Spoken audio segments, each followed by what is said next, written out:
Hello, everyone. This is Josh Vision, and I'm here to give my Season 1, Episode 5 review of The Mandalorian.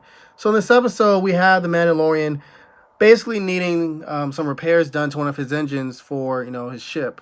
So, he goes to the repair shop of, I believe the character's name is Peli Motto, and she has to take care of not just the ship with repairs, but she has to take care of Baby Yoda. So, while this is happening, and the Mandalorian is trying to find some work, he meets this young bounty hunter named Toro Calican, I believe. So he tries to act all with some bounty hunter bravado.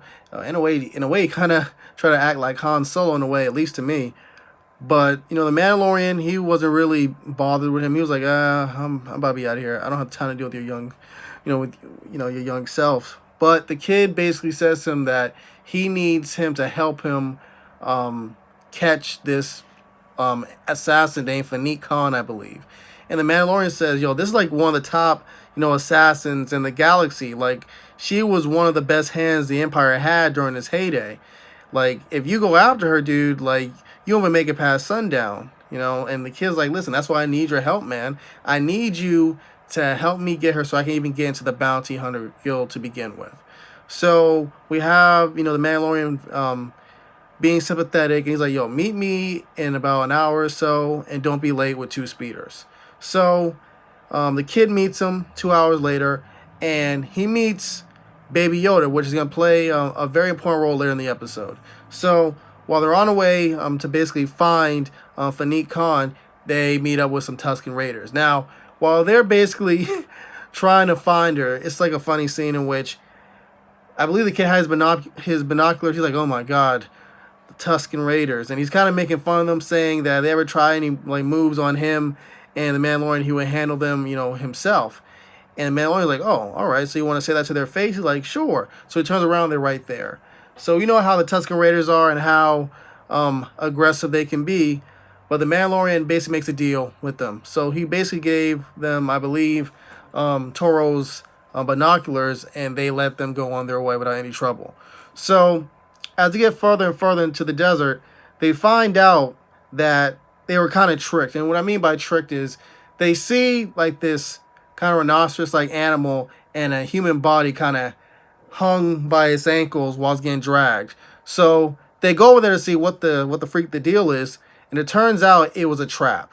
Fanique Khan knows that they're trying to get her, and she set them up. Well, she used the animal and that corpse as bait. So she's firing guns ablazes from like a certain distance, which is far, but a perfect distance, like for like a sniper kind of shot. Well, sniper shots. So the Mandalorians barely makes it out of there. If it wasn't for his Mandalorian armor, he would have been dead, or at least like severely injured. So him and Toro basically have to wait at night to come up with a better strategy to try to take her, basically. So when it gets nighttime, the Mandalorian mentions that they have to use flares, because that way it will like sort of like distort her vision, making it easier for them to capture her. So they take a risk. They go on their speeders. They're trying to right at her, throwing flare after flare. I believe Fanique Khan is able to actually take out the Mandalorian, only briefly though.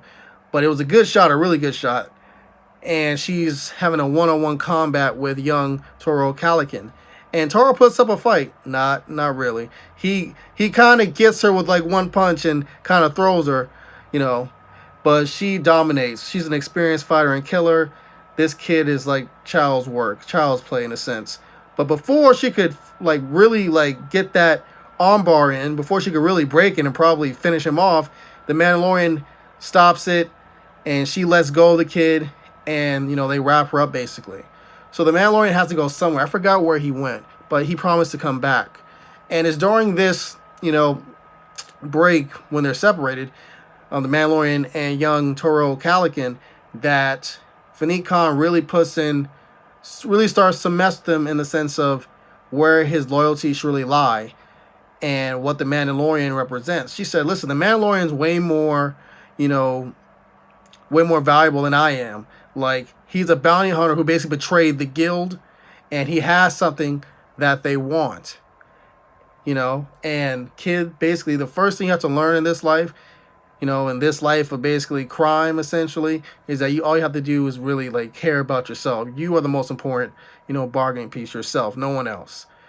And that I can teach you how to do it, but only if you set me free. And if you set me free, I will help you take out, the Mandalorian, whether dead or alive. So the kid at first was resistant against it, saying, "Listen, we're cool, all that," but with her really getting his ear and really making some sense, he's like, "Yeah, you know what, you're right. I am gonna go after Mandalorian." But he kills her, basically let her know, "Thank you for reminding me that, it's all about me and that he's more valuable than you. So since he's more valuable than you, you are basically kind of irrelevant. So I don't care if you live or die." So she's basically like bleeding out essentially from the blast. I forgot it was 1 or 2 blasts. But we see young Calican basically make his way towards Peli Motto's home and her repair shop. And the Mandalorian gets to the place where Toro was supposed to be and notices, the corpse of Fanique Khan, and he realizes what basically is on Toro's mind. So the Mandalorian, with the help of Peli Motto, is able to basically take out the young wannabe bounty hunter. And he basically he gives his thanks to Peli Motto for helping him take out, the young punk, and for repairing his ship and basically taking care of young Baby Yoda. So that's basically how the episode ended. But with one little thing I want to mention, and that is we see someone's feet, and they look like Mandalorian feet. Now, it could be Boba Fett's. It could be someone of importance later, before the season 1 finale, which I believe is like an episode or 2 away. But what do you guys think? Write your comments down below. I would give this episode basically like a 8.5 or a 9 out of 10. Thank you guys for watching. Josh Vision. Have a nice one.